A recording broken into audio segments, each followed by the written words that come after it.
Друзі, привіт! На зв'язку Розмова, чергова рубрика Open Mind TV. В мене зараз в гостях Стівен і Еріс. Якщо ви знаєте, недавно проходив Digital Nomad Forum, і, власне, Стівен і Еріс були єдиними іноземцями, які вирішили приїхати на нашу подію, за що я їм є просто мега вдячний. І це задало такого от міжнародного, шарму нашій події. So, guys, and now we switch to English. Thanks, guys, for showing up. Actually, like you arrived like almost a month ago here to Ukraine, to Lviv actually. What made you stay here for such a long period of time? I think that Lviv is just a fantastic city. You have so much diversity and so much culture here, and the restaurants are really fantastic. Mm-hmm. So you like the food and the atmosphere, the local character in the city? Yeah. Okay, and what made you come here? Because most people, you know, it happens like with the online business, right? People arrive somewhere, they finally take decision to buy a product or to start a blog and so on, and then when they taste it, they stick to it, right? But getting the decision before is much harder, and the same for many foreigners, for many digital nomads. People just don't come to Lviv because they don't know it or they're afraid of something, but once they hear and they taste it, they say like, oh my god, I should stay here more. That's kind of what happened with us, yeah. Yes. So we heard there was a really great nomad community here, obviously, you know, you're a great leader, and there's a ton of people here. So we came for the forum, not really having preconceived notions, except for this idea that Ukraine might be a little bit stuck in history, you know? Yeah. And it was a little bit of a leap, I guess, but when we got here, because we didn't already talk ourselves into a certain idea, the amazing nature of Lviv was just revealed to us, and we were really excited because there's a lot of people who are very passionate about here. I really love the creativity of people. Like Stephen mentioned, the restaurants, I'm a big foodie, so that's definitely a big thing for me. And just the experiences around every dining experience. It goes beyond just eating some good food. It goes into like having fun and creating a story, you know? So there's some really cool experiences. Nice. So what basically allows you, or makes you stay here for such a long period of time, right? Because people just come, check out, back and forth, and come back to the regular routine. Like, what helps you, what allows you to travel long period of time and stay in such cities as Lviv? I suppose there are like other destinations where you sell most of the time. Like, what do you do basically to maintain this lifestyle? So our maintenance is really, we're very hardworking people. I have to say, honestly, we put in a lot of hours. It's really important to us that we have a great place to work, good Wi-Fi, and a nice atmosphere around us. So we found some great cafes to work out of. We've also had some really great Airbnb type places to stay a long time. So, you know, that's really functional to our kind of lifestyle at the moment because we consider it slow travel. And that's kind of how we made this work for us. So what do you do instead of simply working? What are you working on in cafes? Right. Well, we got really excited when we decided to be nomads about the prospect of traveling full time. And the first thing we had to do was sit down and say, how realistic is this, right? So people are out there doing it, but they're doing it in so many different ways. But for us, we decided first thing we needed was to figure out how much it was going to cost. How much? Yeah, actually. How much is the fish? Well, we thought it was going to cost like a couple grand US each to travel. And we found that it's actually a lot less because when you slow travel, it's very different than if you're trying to vacation or if you have a lot of expenses, you know, back at home and you're trying to pay that plus travel. So once you switch to full-time travel, then it becomes, I'm actually spending less now than I did when I lived in Tampa. Yeah, that's pretty sure. Like when you travel, Tampa is Florida, United States. So basically traveling in certain like cheap areas of the world or relatively cheap areas of the world, I consider those to be Eastern Europe, Latin America, Southeast Asia, and some other spots, right? Like these are like the big hits for independent travelers and those who want to travel relatively on the budget way as opposed to Western Europe or United States. So basically traveling is cheaper for you than living in one spot. Yeah, even when we were in Western Europe. Okay. Right, so some of the places that people would consider expensive, we realized after our budgeting and looking at our actual spend, it was cheaper. But then we started talking to other nomads, and we started to realize after we became nomads, there was so much more out there than we realized when we first started. And we started to learn from other nomads. What are they using for tools? What do they do when they want to go somewhere? What's the first thing they look up? And after some time, after a few months of doing this, we actually figured out there were websites and resources we constantly go to. We wouldn't do without now, that before we traveled we didn't even know about. So we decided that we'd put together this great resource list. And we found over 130 different resources that you can use for financial budgeting. Things that you can do to find your accommodation and your entertainment and your food costs before you start. And hello? Sorry, we're just recording interview. We can continue speaking afterwards, okay, if you want. Don't close us перебив. Okay, yeah, so let's continue, yeah? Right, so we put together... Don't worry, it's fine. So we put together this amazing resource tool that has over 130 resources that nomads like us and people around the world are using to create the financial picture for their travels. Because we started to talk to so many people, we realized there's a number of people who aren't starting this. They're not doing it for a reason. And the biggest reason happens to be that they don't think they have enough money, or they don't know how to make the money, right? So we wanted to dispel that, to give people the resources and the tools to create the idea of what that would cost. And it was the first step for us. So just to understand, like how much it would cost for people to travel, because it really is like the point is that people like I can't afford this. If I go with my family for a trip to Turkey, I will spend like a fortune only for 2 weeks. But how can I do this for half a year then? So that's exactly the mentality. So what we started to look into was the statistics that are out there that people are doing. There's a survey that people have done from actual nomads to find out what people are actually spending when they're nomads. And the numbers are so much smaller than what most people think they are. For example? For example, about 50% of digital nomads actually spend less than $2,000 a month. Okay. A month, like per person? Per person. That's kind of like this, yeah? I usually say that like if you travel within relatively cheap countries, those I told, even within $1,000 a month, the person can have like a relatively, let's say, upper middle lifestyle in those countries. Not without renting yachts or some other stuff, but with renting accommodation, eating out in the restaurants, and having fun in the bars. Right. So we call this number your nomad number. Your nomad number is like the exact amount that you personally need to live the lifestyle that you want, for the places that you want. And we thought it would be really valuable if we gave people all these resources to figure this nomad number out.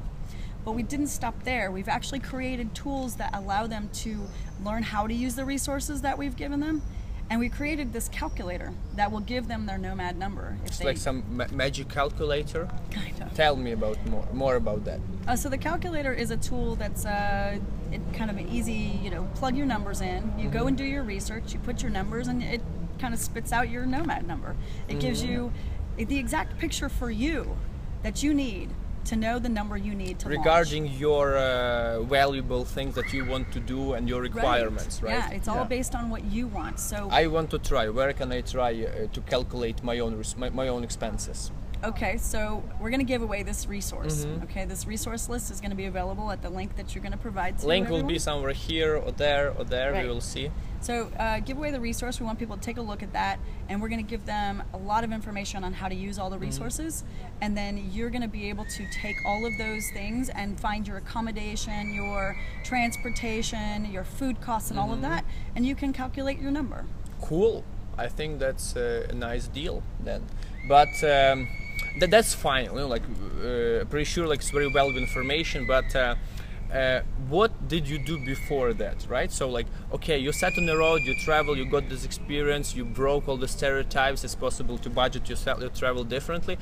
What is your profession that allowed you to travel, and what are the background of your probably online specialty that you're doing? So for the past 9 years, I've been in internet marketing, help people build their products and launch them. And then in 2013, I actually gave it all up and did my own first kind of budget travel where I actually walked by foot across the United States. Wow, walking by foot, okay. It's a long piece of work to walk by foot. Where did you walk from? From Florida to Seattle, Washington. It's like all around from across the entire From state. the bottom right to the upper left top of the whole country. So like online marketing meaning like general marketing, or you have like some particular area where you are specializing in? So I started out in search engine optimization and learned how to optimize online sales for local businesses as well as for information marketers. So people who, like you, like us, sell content online. Cool. Like SEO for that. That's pretty like nice topic, because mostly usually people are doing like direct ads, pay-per-click and so on. And once you do the search engine optimization, it's like a long run, right? Because it can extend for like, I mean, it's very valuable people like guys, because in terms of direct traffic or email marketing, other thing, once you stop sending traffic, you stop earning, right? But with SEO, basically you do something once, maintain this, and the traffic and sales go on the long run. So I think that's pretty important. I have a completely different story. So, what's your story? So I happen to be a creative.